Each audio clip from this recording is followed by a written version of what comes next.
Dalamar's earliest memories are not of home or warmth, but of pain.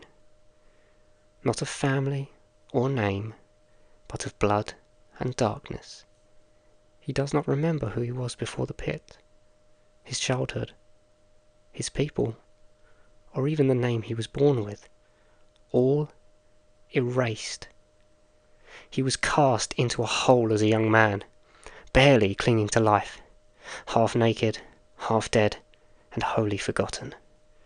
Mocked for the dark hue of his skin and the pointed ears that marked his elven blood. He became little more than a plaything for the wicked.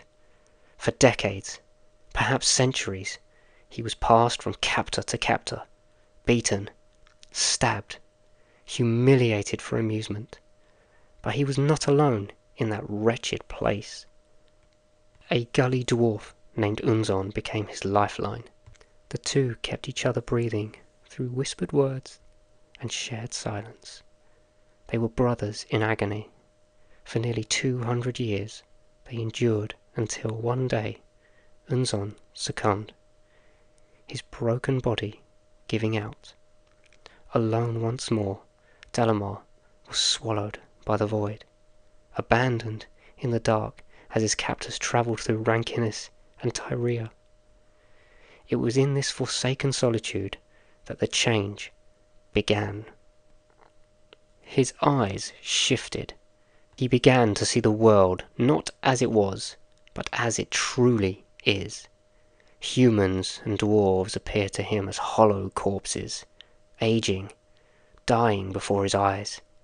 And where pain no longer found him, he knew something unnatural stirred within. Magic crept into his blood, his bones, and his breath. One night, the sky was filled with screams. Screams unlike any he had heard. Terror, real terror, as he lay in a pool of his own blood, 4 of his captors remaining. Something came for them. A being, neither alive nor dead. A creature that walked like a man, yet pulsed with raw, unholy power. It did not speak.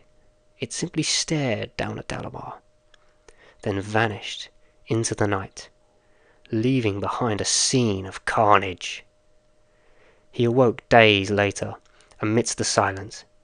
Everyone was dead. At his side lay a small, pulsing dark orb. When his fingers brushed its surface, the dried blood on the earth gathered into it. His wounds vanished. He was whole. For the first time in his life, Dalamar was free. He fled and vowed never to be enslaved again. The orb became his obsession, his curse, and his key. In his dreams, an entity began to whisper, offering power in exchange for his soul. For centuries, the temptation clawed at him until, unknowingly in his sleep, he accepted. He awoke not only with arcane power, but the crushing knowledge that he was now bound to the god Zamora, Lady of Chains, Mistress of Shadows, Weaver of eternal servitude. In exchange for magic, he had become her pawn. But Dalamar was no longer a victim.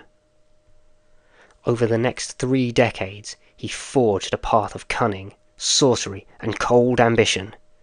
He studied the gods, learned their weaknesses, and whispered to relics of power older than kingdoms. One such relic, a blade etched with Zamora's sigil, became his. It could cut but not kill, bleed but not wound, a key perhaps, a promise, or a curse. His journey eventually led him to the ancient ruins of the 3 divine towers, a place forbidden, sacred, and veiled in the celestial energy. It was here he crossed paths with 2 others, Jojo, a gnome with a too-wide smile and eyes that gleamed with cruelty, barely hidden beneath charm, and Ogblog Stormfort, a towering half-orc paladin whose raw strength was matched only by the silent weight he carried. Dalamar found Jojo fascinating. Like himself, there was rot beneath the surface, but rot with purpose. Jojo, intrigued by Dalamar's relic and obscure knowledge, sensed opportunity in their meeting.